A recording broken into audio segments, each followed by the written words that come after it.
Os anos A, B e C da Escola João Saturnino de Almeida. Aqui quem fala é o professor Ivino. E antes de iniciar a nossa aula de hoje, pessoal, eu quero agradecer a todos que na aula passada eu passei uma atividade pelo Google Forms e a maioria da turma me enviou a atividade.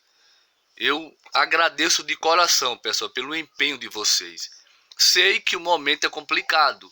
Às vezes bate o desânimo. Mas não se esqueçam, não bate o desânimo apenas em vocês. Bate também em nós, professores. Estamos dando o nosso máximo, para tentar passar um conteúdo de qualidade, mesmo sendo fora, não estando na sala de aula, pessoal. Mas vamos lá, dar início à nossa aula de hoje. Na aula de hoje, é um conteúdo novo que a gente não viu ainda. Não vai ser bem um conteúdo, vai ser passado por partes. Na aula de hoje a gente vamos falar sobre as sociedades clássicas, mais precisamente a Grécia Antiga, pessoal. Vamos lá. A Grécia Antiga fica no continente europeu, ou Grécia, no caso a Grécia, fica no continente europeu. Tem aí um mapa, dois mapas, do lado esquerdo e do lado direito. Esse do lado esquerdo era a Grécia Antiga. Onde você está vendo aí essa faixa de terra, eu vou mostrar para vocês aqui, ó.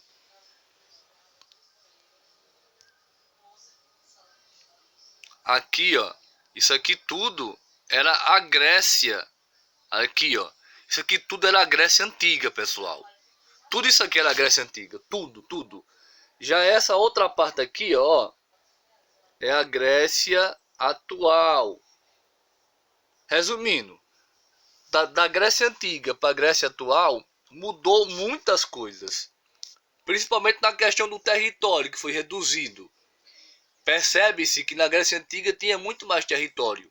Já na Grécia atual, esses territórios que pertenciam à Grécia Antiga já são países autônomos, unificados, com as suas culturas, com a sua sociedade diferente. Até a própria Grécia ela não é mais a mesma Grécia da Grécia Antiga, certo, pessoal? Vamos lá. Vamos dar continuidade. Ó, Antiguidade Ocidental. Vamos falar um pouco das características dessa sociedade clássica, a Grécia Antiga. Vamos lá. Base da cultura ocidental. O que isso quer dizer? Que a Grécia Antiga ela foi uma fomentadora da cultura ocidental nossa.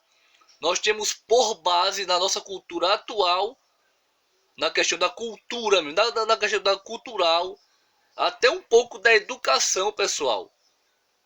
Nós temos como base essa cultura grega e romana, né? Roma vamos falar em outras aulas, não agora. Mas a base da nossa cultura no caso, é o legado que os gregos deixaram para a sociedade ocidental, foi essa cultura grega. Vamos lá. O escravo, gerador de riquezas. O escravo naquela época, pessoal, o escravo na época tanto da Grécia quanto da Mesopotâmia, como eu já falei em aulas anteriores, não tem nada a ver com a cor da pele. Eu naquela sociedade, eu sou um homem negro. Naquela sociedade eu não era escravo, certo? Eu poderia ser escravo, ou da questão da dívida, que eu já expliquei aqui, eu devia a alguém, e esse alguém cobrava a dívida. E se eu não tivesse as condições financeiras para pagar, eu me tornava escravo daquela pessoa que eu estava devendo. Ou a outra escravidão era na questão do crime, aliás, da guerra.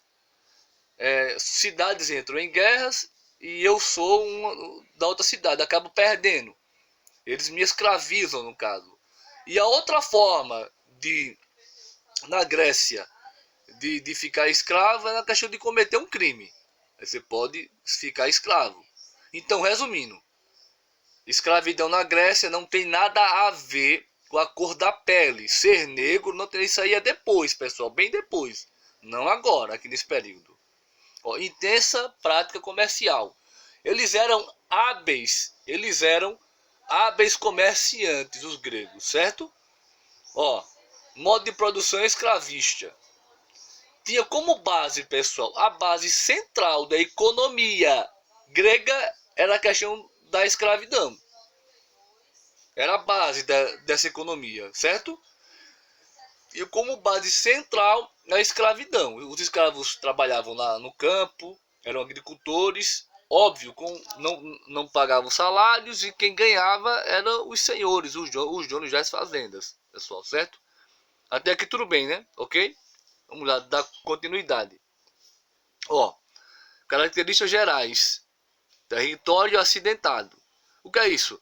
O território da Grécia era um pouco acidentado, um pouco caído, pessoal. Não era um bom lugar para se viver, certo? Desenvolvimento do comércio e da navegação. Como naquele período na Grécia tinha poucas terras férteis, o que foi que eles fizeram?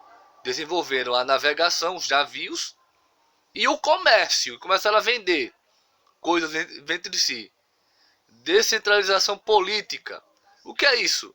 Descentralização política, cidade-estado. Olha só, cada cidade da Grécia tinha a sua própria autonomia, as suas leis, a sua cultura. Como vamos dar exemplo de Atenas, que era a capital, e de Esparta. Eram totalmente diferentes uma das outras, certo? Era totalmente diferente. É por isso que fala descentralização, que era descentralizado o poder. Não tinha o poder na forma de apenas uma figura ou central. Eles eram descentralizados, pessoal. Vamos lá. Já expliquei o modo de produção, era o escravista. Os gregos tiveram contribuições nas artes, ciências e filosofia. Eles foram os principais formuladores da cultura ocidental. Isso eu já expliquei anteriormente. Vamos lá. Ó, hoje nós vamos ficar na aula, pessoal. A aula de hoje eu vou falar por períodos da Grécia. Nós vamos falar hoje no período pré-homérico e do período homérico. Depois nós vamos falando um pouco do período arcaico, do período clássico e do período helenístico, certo? Vamos falar hoje em dois períodos principais, que é a formação do território grego. Vamos lá. Período pré-homélico, civilização creto-micênica, cretenses e aqueus. Vamos lá, cretenses, comércio marítimo, talassocracia. O que é isso? Poder nas mãos da elite comerciante. Vou voltar a repetir. O que é uma talassocracia? Nome difícil, né, pessoal? O que é uma talassocracia? Poder nas mãos da elite comerciante, ok? E o que é comércio marítimo?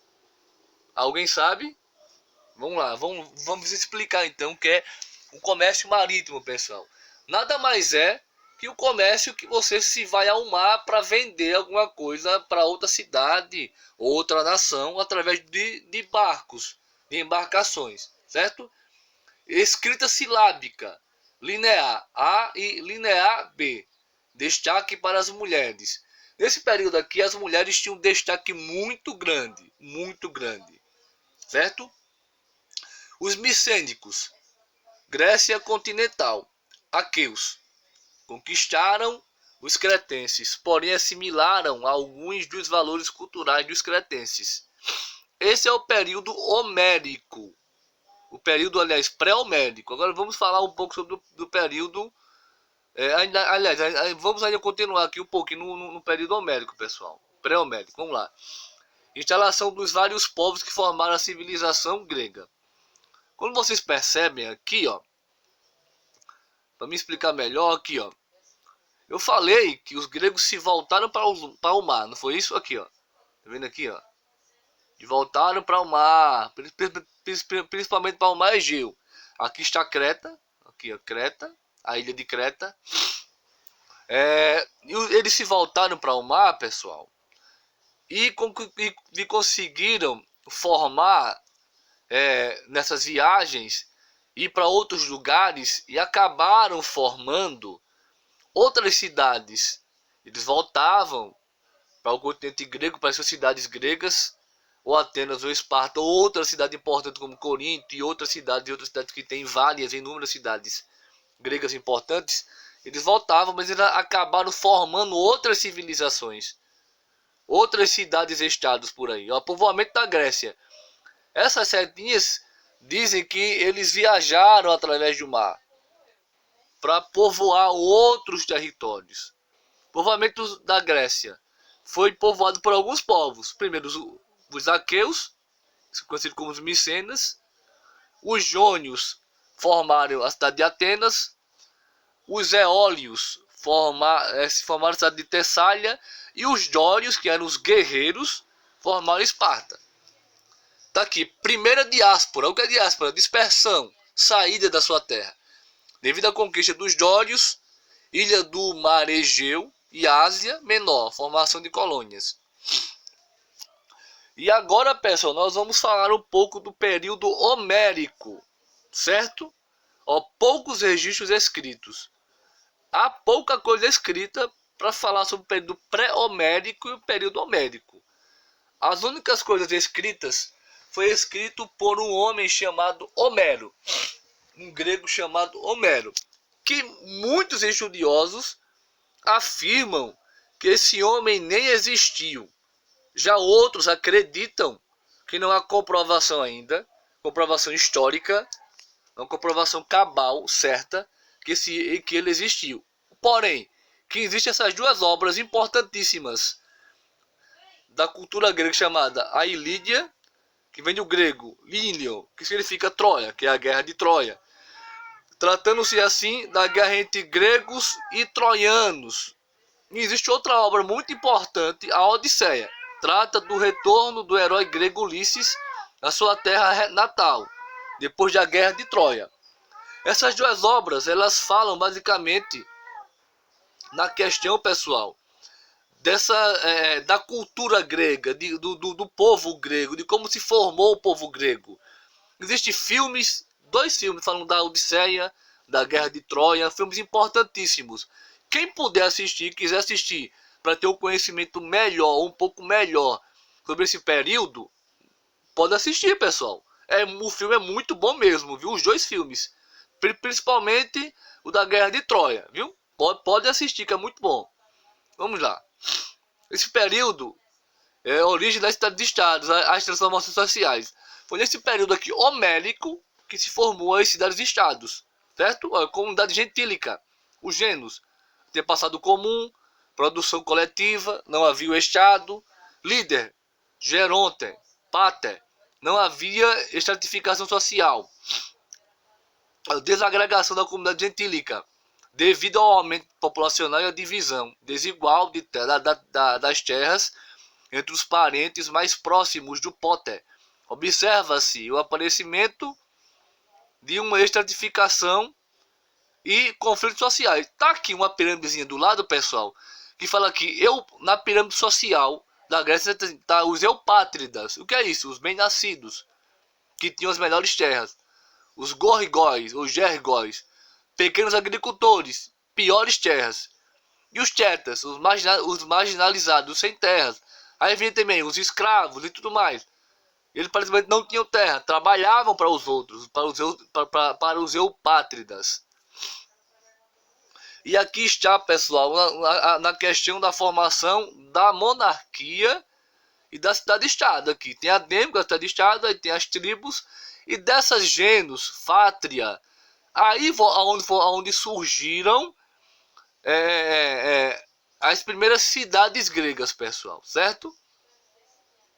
Então, pessoal, a gente termina por aqui. Na próxima aula, ou nas próximas aulas, eu vou explicar mais um pouco sobre o período arcaico, certo, pessoal? Até mais e um ótimo dia para todos, pessoal. Tchau!